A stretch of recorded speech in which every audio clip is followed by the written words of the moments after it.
But Watman's drinks licence was renewed. So was his music licence, after council tests proved the music did not reach nuisance level. Even when live bands were playing, the meters proved the noisiest sound outside the pub was the squeaking of the pub sign. Yet Watman's problems got worse. The pressure from the police was incredible. I mean, they were coming down, one particular night, they came down, I think there was 4 times in an evening, and sat outside in the car park till everyone had gone. Now, if you run a public house, it's very difficult to run it successfully if police are there all the time. And it was then that I began to think they're doing it for a reason, to stop customers coming. Convinced that police pressure was ruining business, Watman decided to quit. He closed the pub and put it on the market, but before he could find a buyer, the drinks licence had to be renewed again.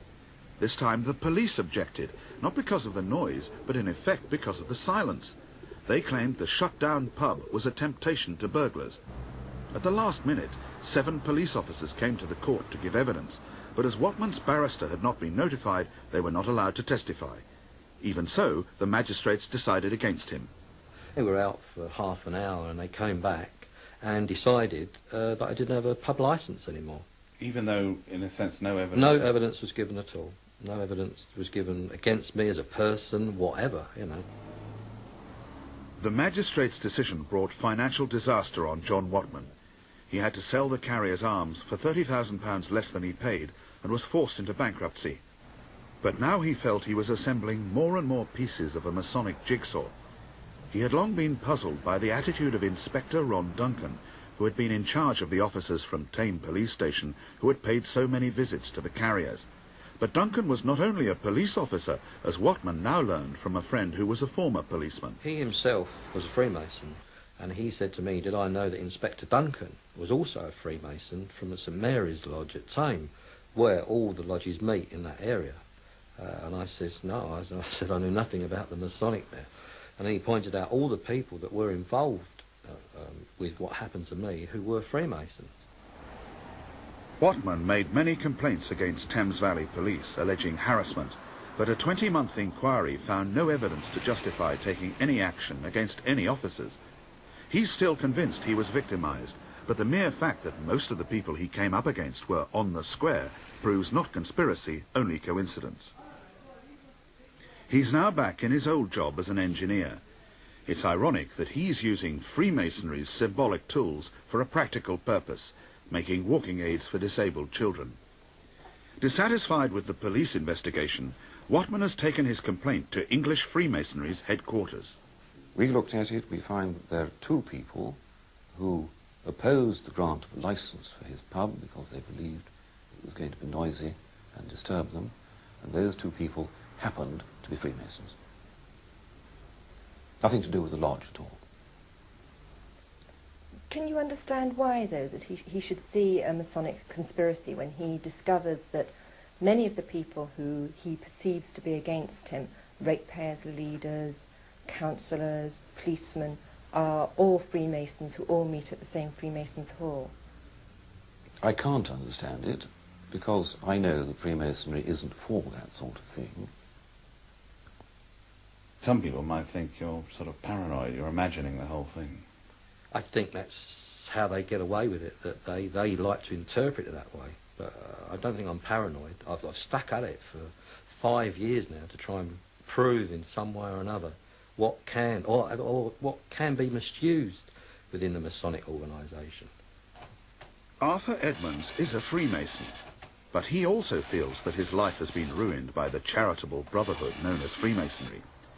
He and his wife Joyce were running a travel firm called Cruise Drive Tours Limited in the 1970s, when friends suggested that they should organise cruises for Masons and their families. You seriously declare that unbiased by the improper solicitation of friends against your own inclination, and uninfluenced by mercenary or other unworthy motive, you freely and voluntarily offer yourself as a candidate for the privileges and mysteries of Freemasonry?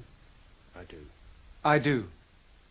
At his initiation, every Mason swears not to use Freemasonry for personal profit. As a past lodge master, Arthur Edmonds was well aware of this, but the whole point of the cruises was that all profits would go to Masonic charity. It's unusual for Masons to raise money like this, but with the help of a Masonic colleague, he got clearance from Grand Lodge and advertised in the national press. The first cruise was a huge success, and a second was needed to meet demand, but Edmonds was steaming into troubled waters. I was summoned before the Grand Secretary. I thought, oh good, I'm going to be congratulated for raising, I think by then it was about £28,000 for charities.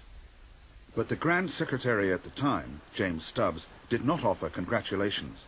According to Arthur Edmonds, the meeting, which took place here at Freemasons' Hall, was anything but pleasant.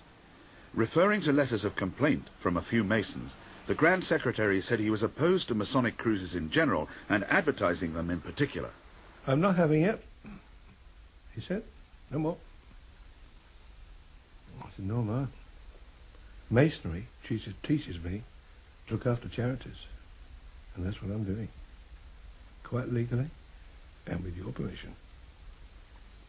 I said, you are conducting a star chamber with me and I won't have it. With that, I walked out of his room. Grand Lodge then dropped a bombshell in the quarterly communication or newsletter which it sends to every English Mason. It stated, "The Board wishes to make it clear that recent advertisements and circulars about so-called Masonic cruises do not have its approval or sanction. The Board strongly deprecates the association of Freemasonry with commercial ventures and does not consider that any statement that profits from such ventures will be devoted to Masonic charity affects this situation." For Arthur and Joyce Edmonds, this was catastrophic. They'd contracted to pay £250,000 for ships for further Masonic charity cruises. But after the newsletter was read out in all lodges, bookings dried up and cancellations poured in. Edmonds was not just under attack from Grand Lodge. The very charities which had taken the money from his cruises were now denying they'd ever got any. All of a sudden, we were having cheques returned by the charities. They wouldn't accept them. One particular one, the Masonic Hospital, stated that they could not state whether any money had ever been received from Cruise Drive Tours Limited, or me. And yet before that I'd had masses of congratulatory letters and I had every receipt. 15 years earlier, Edmonds had been charged with deception and fraud in connection with another business. He says he was framed, but his barrister had strongly advised him to plead guilty and he was sentenced to 3 years in jail. The implication now that he had pocketed money destined for charity was like history repeating itself. I myself called in Scotland Yard Fraud Squad and made them check all the books. I asked the Department of Trade and Industry to check all the books with all the bank statements and all the cheques. The fraud squad found nothing wrong, and for years Edmonds tried to clear his Masonic reputation and get a fair hearing from Grand Lodge. Eventually, the new Grand Secretary, Michael Hyam, responded in a letter that he'd seen no evidence that any charity money raised by Edmonds had been misapplied. But this didn't solve Edmonds' problem. I couldn't contact all the Masons in England. So I asked him to produce that letter or a statement in the Grand Lodge quarterly communication, which itself had ruined me. Refused.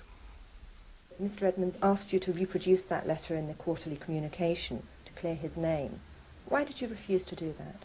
Because I didn't reckon that I was in the business of clearing his name. What we had done was to stop his cruises being described as Masonic with apparently Grand Lodge's approval.